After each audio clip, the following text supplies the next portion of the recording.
Friedrich Nietzsche was one of the most provocative philosophers of all time, known for his sharp critiques of society, morality, and human nature. But did he really hate useless people? The truth is more complex. Nietzsche despised mediocrity, passivity, and what he saw as the weakening of human potential. He believed that many people were content to drift through life without striving for greatness, and he had little patience for those who refused to take control of their own destiny. In this video, we'll explore Nietzsche's thoughts on what he called the herd, his vision of the superior individual, and why he believed that most people were wasting their existence. Nietzsche's concept of mediocrity is one of the cornerstones of his philosophy. He felt that modern life, particularly in the wake of Enlightenment thinking and Christian values, had created a society that was deeply complacent and unchallenging. He argued that many people were content to simply exist, rather than striving for greatness or pushing the boundaries of their potential. For Nietzsche, the greatest threat to humanity's future wasn't necessarily evil, but rather mediocrity. The slow, inevitable decline into a world where everyone is equally uninspired and uninspiring. This, he believed, would lead to a culture of weakness and dependency, where people would only live in accordance with the expectations placed upon them by others, never daring to step outside those prescribed limits. In Nietzsche's view, mediocrity wasn't limited to intellectual pursuits or creative fields. It was deeply embedded in every facet of society. The herd mentality, as he referred to it, was a plague that caused people to live in ways that were safe, predictable, and utterly unremarkable. Instead of embracing the full complexity and potential of life, people chose to follow along, fulfilling their basic needs and desires without ever confronting the deeper questions of existence or the possibility of transcending one's circumstances. Nietzsche believed this was the ultimate form of human failure, the refusal to reach for something more than the mundane. At the root of this mediocrity was what Nietzsche called ressentiment, a kind of psychological self-hatred bred from frustration and powerlessness. People in society, especially those who had been dealt an unfortunate hand in life, would project their dissatisfaction onto others, blaming external forces for their inability to succeed. Rather than embracing personal responsibility, they would find comfort in self-pity and resentment. In Nietzsche's eyes, this was a form of weakness that only served to perpetuate the mediocrity of the masses, as it prevented individuals from stepping into their own power and achieving greatness. The will to power, however, offered an alternative to this dreary fate. Nietzsche believed that instead of succumbing to mediocrity, individuals should embrace the challenge of life, facing hardships and striving to overcome them. The act of confronting obstacles head-on, overcoming internal and external limitations, and seeking to improve oneself is where true vitality and greatness lay. The ability to push past mediocrity was, in Nietzsche's eyes, a moral duty to oneself. Only by constantly questioning, growing, and evolving could an individual escape the stifling grip of mediocrity and fully embrace the experience of life in all its complexity. In this sense, Nietzsche didn't necessarily hate people who were mediocre, but he saw them as tragic figures. He lamented their lack of ambition and drive to live authentically. To him, the most tragic aspect of mediocrity wasn't just the individual's lack of greatness, but the ripple effect it had on society as a whole. When too many people succumbed to mediocrity, society itself became a stagnant, lifeless environment where real growth, art, and progress became almost impossible. Nietzsche's critique of mediocrity was not just a personal one, but a deeply political and cultural statement. emphasizing the importance of overcoming the collective inertia that threatened to stifle human potential. Nietzsche's concept of the will to power was one of his most revolutionary ideas and lies at the heart of his philosophical system. It's important to understand that this will is not merely about power in the traditional sense, domination, control, or manipulation of others, but instead the drive for self-mastery, self-creation, and personal growth.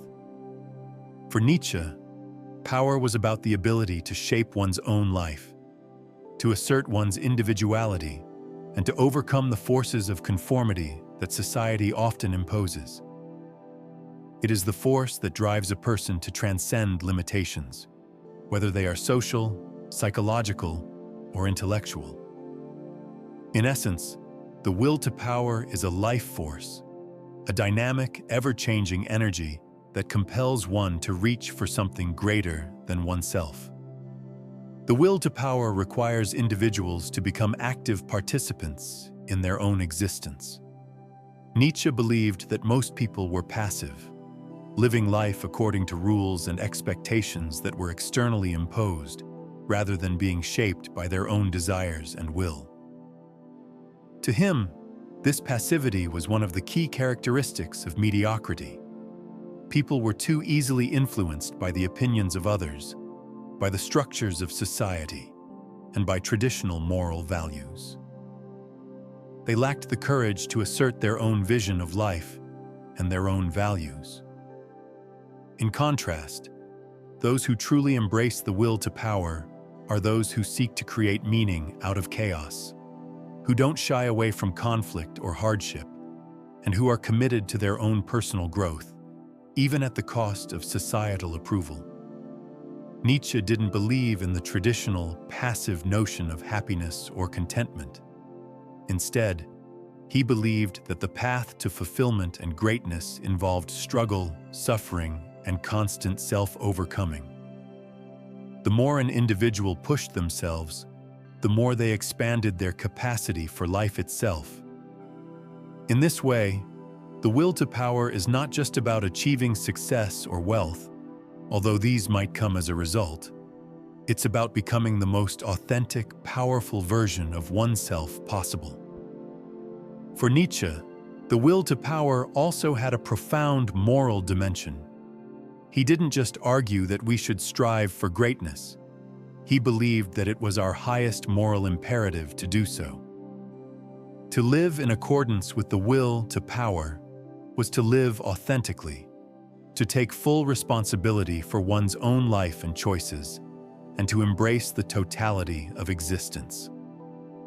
In a world where traditional moral systems often discouraged individualism and self-assertion, Nietzsche saw the will to power as a kind of moral revolution, a return to life's raw, untamed potential.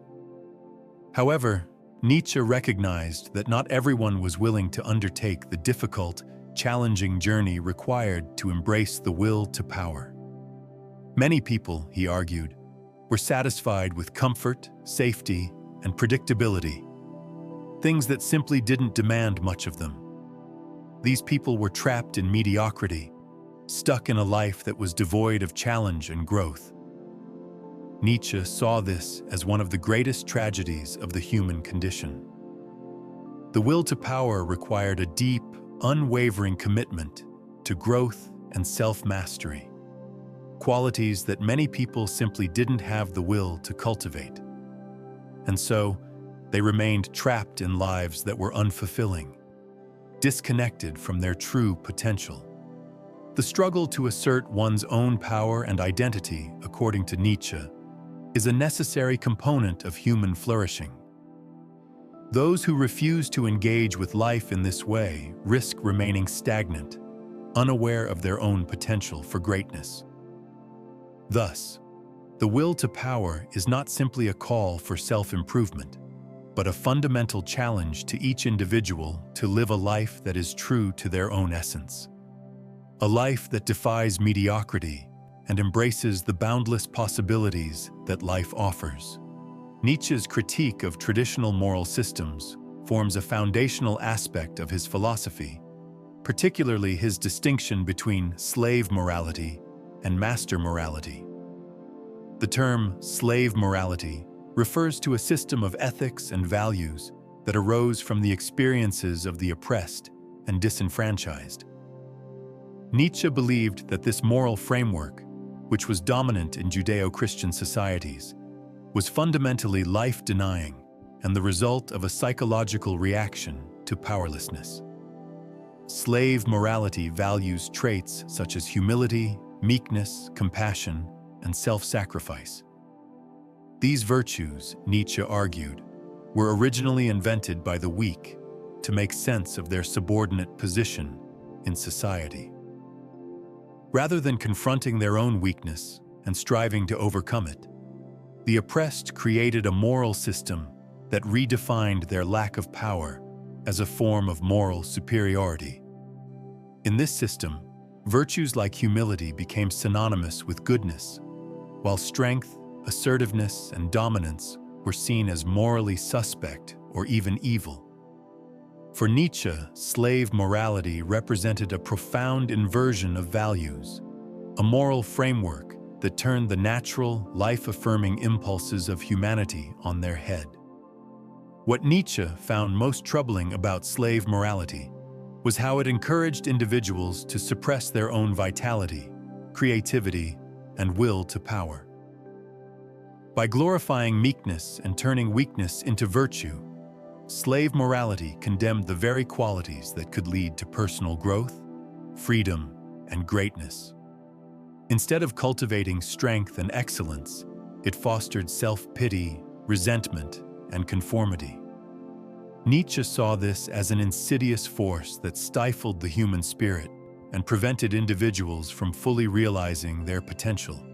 In contrast, Nietzsche's concept of master morality represents the moral framework of those who are strong, creative, and free.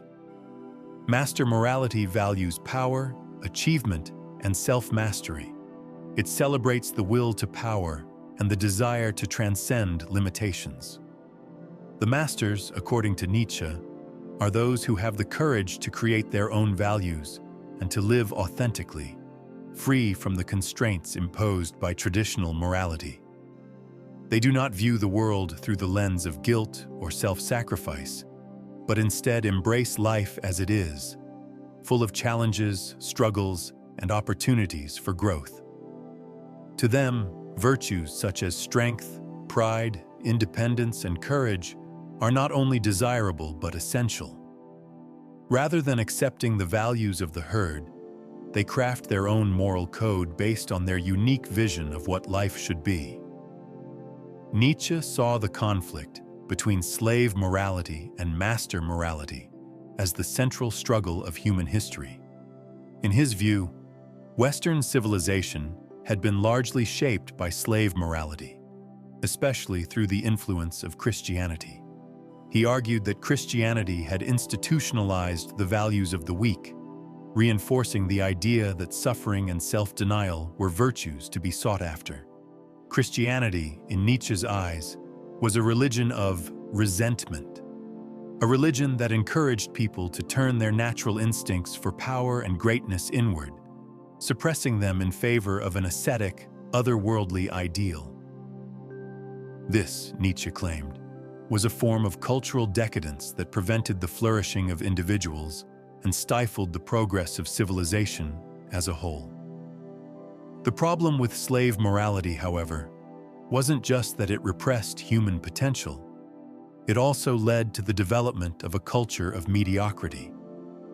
When people adopted the values of humility and self-sacrifice, they became more willing to settle for lives of conformity and complacency. They were less likely to question the status quo or strive for personal greatness. Instead, they followed the path of least resistance, sacrificing their individuality and vitality in exchange for safety and security.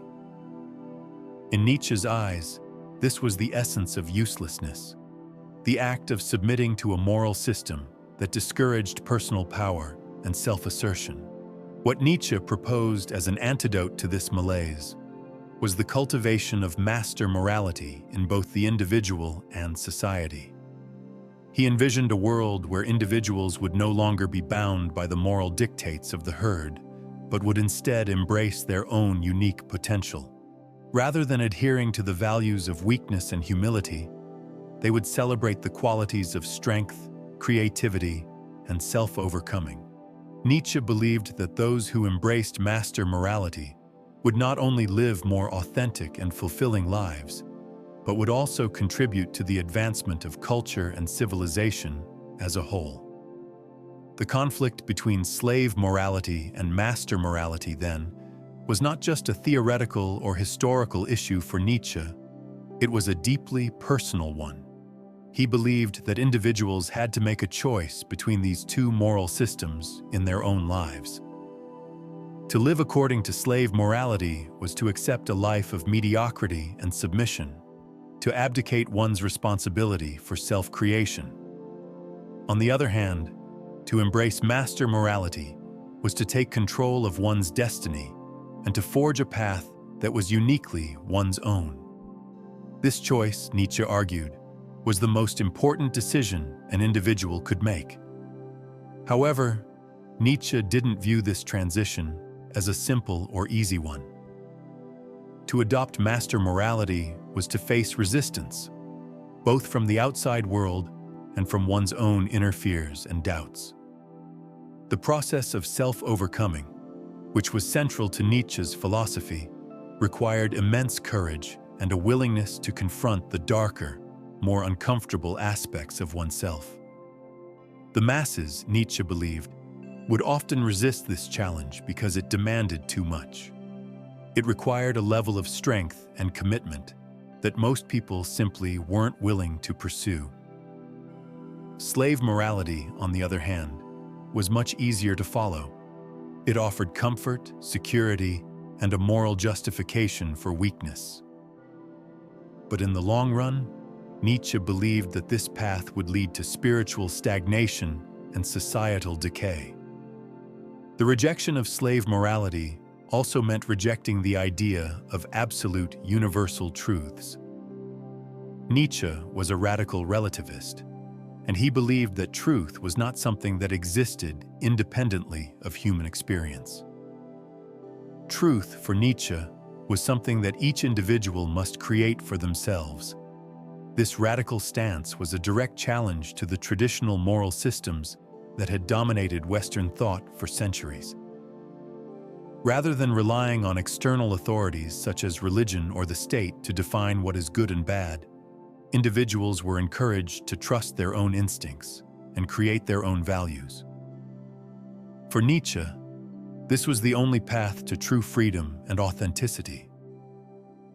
In this context, Nietzsche's disdain for the herd was not just about rejecting a specific set of values or beliefs.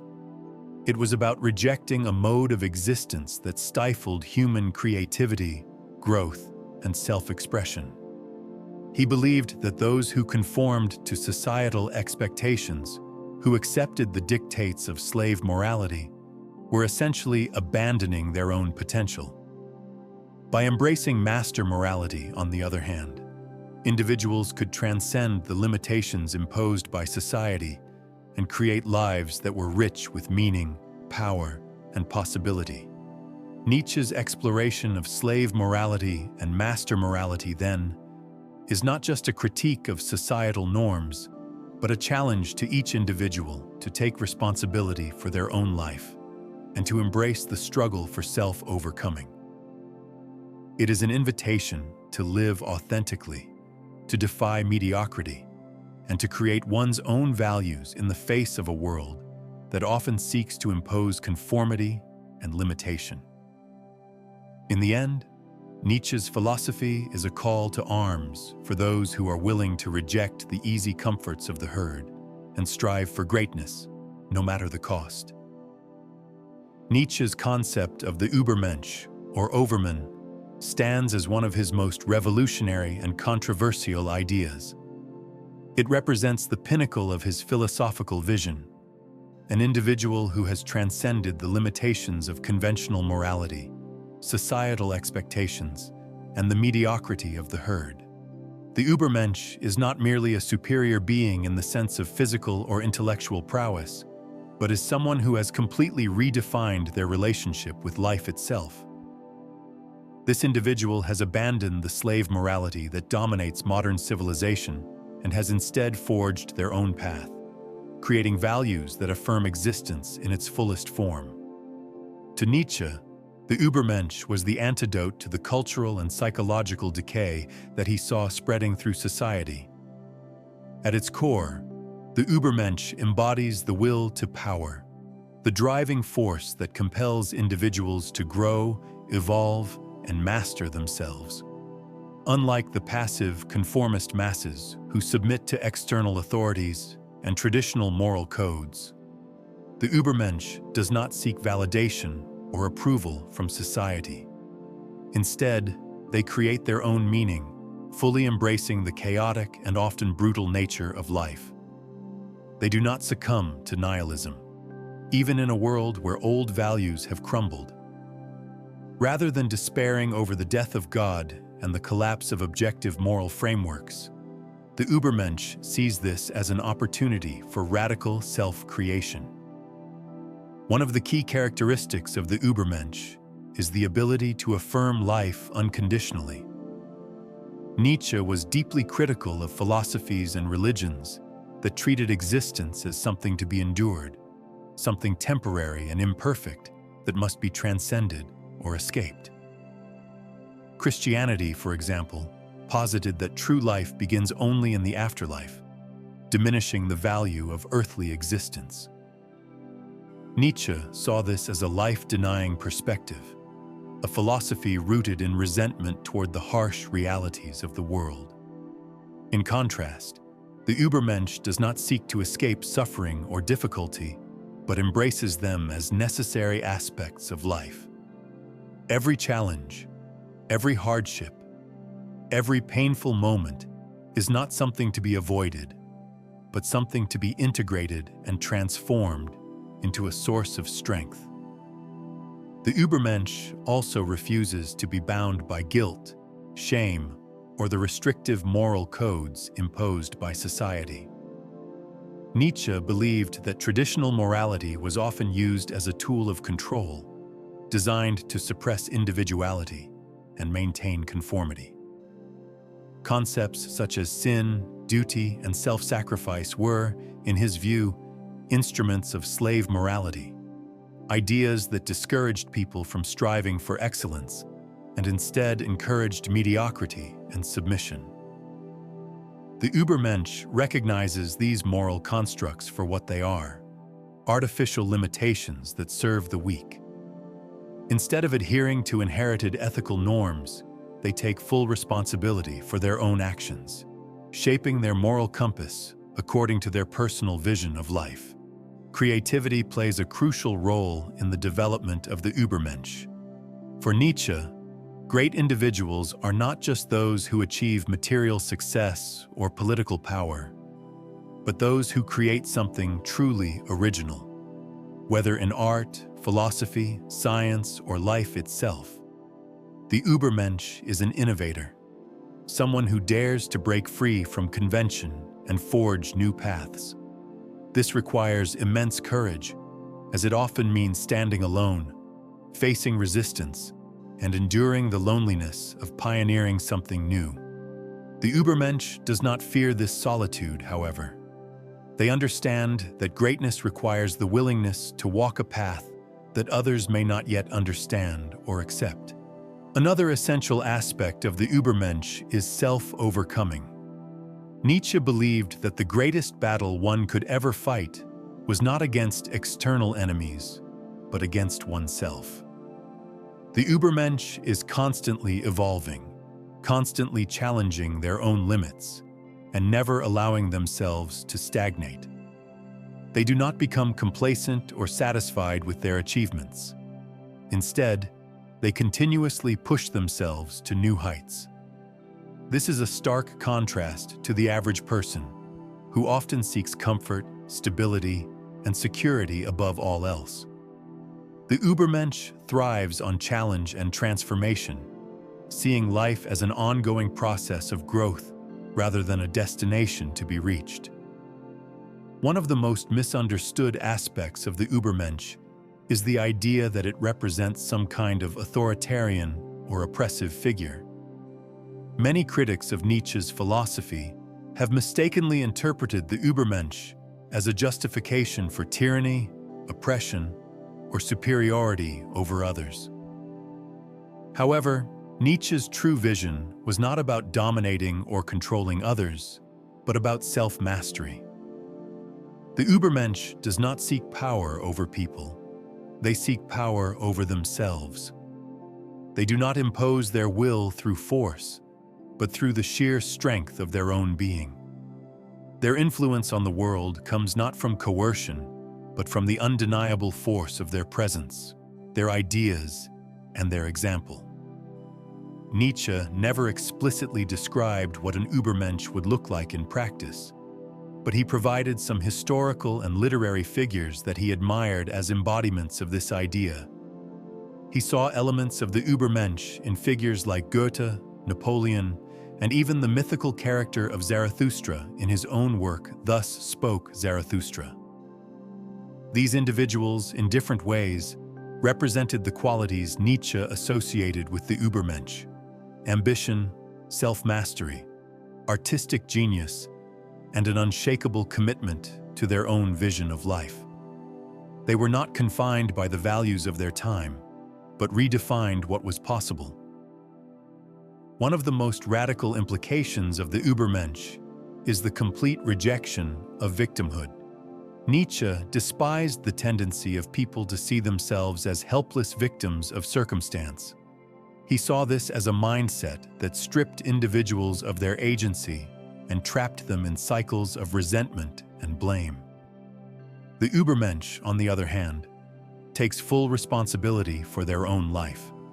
Even in the face of suffering, betrayal, or hardship, they refuse to see themselves as powerless. They transform their struggles into sources of strength, refusing to be defined by their past or their misfortunes. Nietzsche's concept of the Übermensch is also deeply tied to his idea of eternal recurrence, the thought experiment in which one is asked to imagine reliving their life, exactly as it is, an infinite number of times. The person who recoils in horror at this idea is someone who has not truly embraced life, while the person who welcomes it is the one who has lived authentically and without regret. The Übermensch is the individual who could say yes to eternal recurrence, affirming every moment of their existence with full acceptance. They do not wish for a different life. They embrace their own fate entirely, taking joy in both the highs and the lows, knowing that all of it is part of their journey. Nietzsche saw the Übermensch as an ideal, not necessarily something that every individual could fully achieve, but something to strive toward. He believed that human beings were at a crossroads. Either they would fall deeper into nihilism and decadence, or they would rise to new heights by embracing the challenge of becoming something greater. He saw the modern world as being in crisis, full of people who were disconnected from their true potential, living under the weight of outdated values that no longer served them. The Übermensch was his answer to this crisis, the vision of a future where individuals could break free from these limitations and create lives of unparalleled power, creativity, and meaning. Ultimately, Nietzsche's Übermensch is not just a philosophical concept. It is a call to action. It is an invitation to step beyond the constraints of conventional morality, to take full ownership of one's existence, and to embrace the raw, chaotic, exhilarating nature of life. It is a challenge to reject complacency, to strive for excellence, and to become the highest version of oneself. In Nietzsche's view, the world does not need more passive, obedient followers. It needs creators, visionaries, and individuals who dare to go beyond what has been done before. The Übermensch is not something one is born into. It is something one becomes through relentless self-overcoming and the unwavering pursuit of greatness. Nietzsche's philosophy is built on the radical idea that life is fundamentally driven by the will to power, a concept that permeates much of his work, including his thoughts on morality, culture, and the nature of human existence itself. The will to power is not merely a desire for domination or control over others, as some might misconstrue it. Rather, it is the fundamental force that propels all living things to assert themselves, grow, overcome obstacles, and become more than what they were before. It is the creative energy that fuels self-overcoming, self-expression, and the continuous transformation of both the individual and society. At the core of the will to power is the idea that life is a process of constant change and becoming. Nietzsche rejected the notion of a static, predetermined human nature or purpose. Instead, he viewed life as an ongoing struggle in which individuals must constantly strive to overcome their limitations, break free from the constraints of societal norms, and assert their own unique identity. The will to power is not about achieving some final, fixed goal, but about embracing the perpetual struggle for growth, improvement, and self-mastery. In this sense, the will to power is both a force for personal transformation and a force for cultural evolution. The will to power is intimately connected to Nietzsche's concept of the Übermensch, or Overman. The Übermensch is the individual who fully embodies the will to power. They are not merely content with the status quo, but are constantly pushing themselves to transcend the limits imposed by society, tradition, and even their own past. The Übermensch understands that true freedom and creativity come not from escaping the world's challenges, but from confronting them head-on, using them as opportunities for self-expression and self-mastery. In this way, the will to power is not a force that seeks to dominate others or impose one's will on the world, but is instead a force that allows the individual to become the highest and most authentic version of themselves. Nietzsche's rejection of traditional moral systems is deeply connected to his understanding of the will to power. Traditional morality, particularly Christian morality, teaches individuals to deny their natural desires, to suppress their will to assert themselves in the world. It teaches them to value meekness, humility, and self-sacrifice, virtues that Nietzsche saw as life-denying and inhibiting the full expression of human potential. To Nietzsche, the moral system that glorified suffering and self-denial was a product of the resentment of the weak, a way to justify their inability to assert themselves and overcome the difficulties of life. He argued that this form of morality was not only harmful to individuals, but also to society as a whole, as it led to a culture of mediocrity, passivity, and a rejection of life's inherent challenges. The will to power, in contrast, is a celebration of life in all its forms, its beauty, its brutality, its creativity, and its chaos. It calls on individuals to reject the false comforts of traditional morality and instead embrace the struggle and uncertainty that come with living authentically. To embrace the will to power is to embrace the fullness of existence, to take responsibility for one's own life, and to actively participate in the ongoing process of self-creation. It is an invitation to reject the safety and predictability of a life lived according to the values of the herd, and instead venture into the unknown, guided only by one's own will and vision. Nietzsche's philosophy also emphasizes the importance of the individual's relationship with suffering.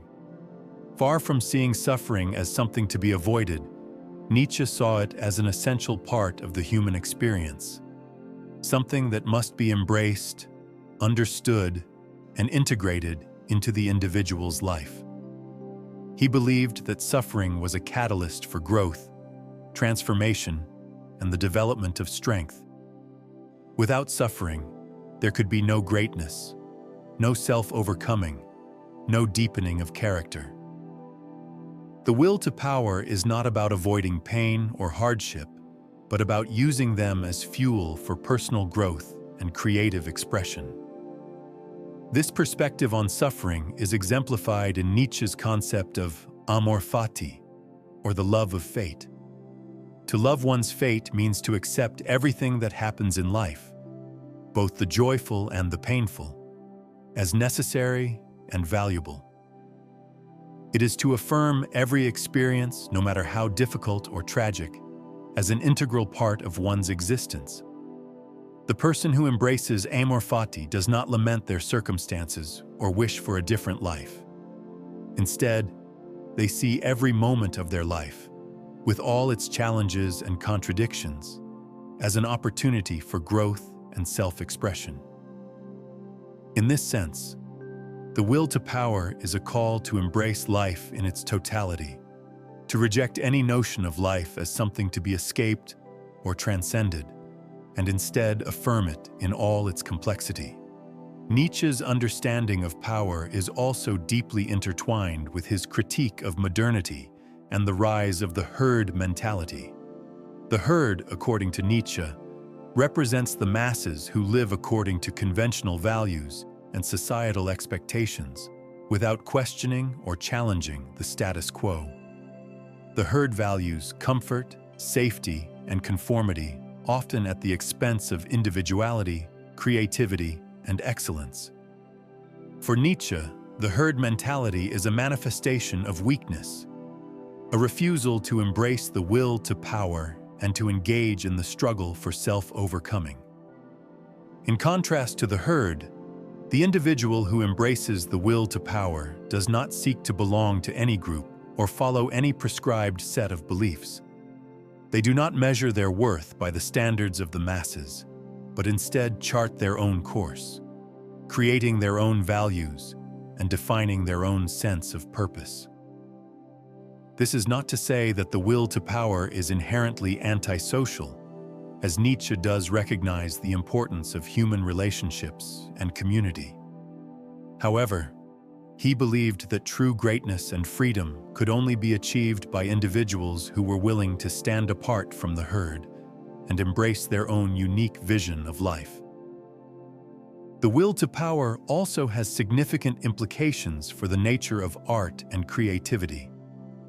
Nietzsche was a passionate advocate for the role of the artist in society, seeing art as the highest form of human expression and creativity.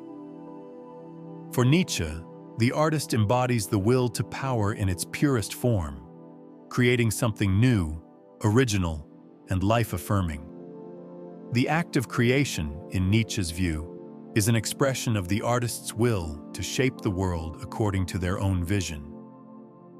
Artists, through their work, reveal the deeper truths of existence, shedding light on the complexities and contradictions of life.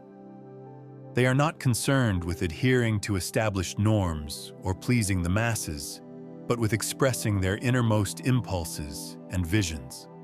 Nietzsche's understanding of the will to power also extends to the realm of politics.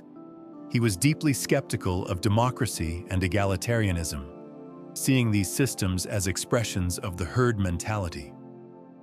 For Nietzsche, the drive for equality and the leveling of society was an attempt to suppress the natural hierarchies that exist between individuals. Hierarchies based on differences in strength, creativity, and ability.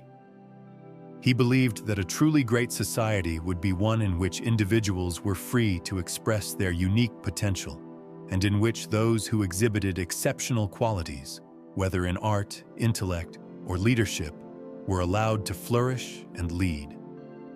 The will to power, in this sense, is a challenge to the homogenizing forces of mass society which seek to suppress individuality and conformity in the name of equality. The ultimate expression of the will to power, for Nietzsche, is the ability to embrace the totality of existence without reservation or fear.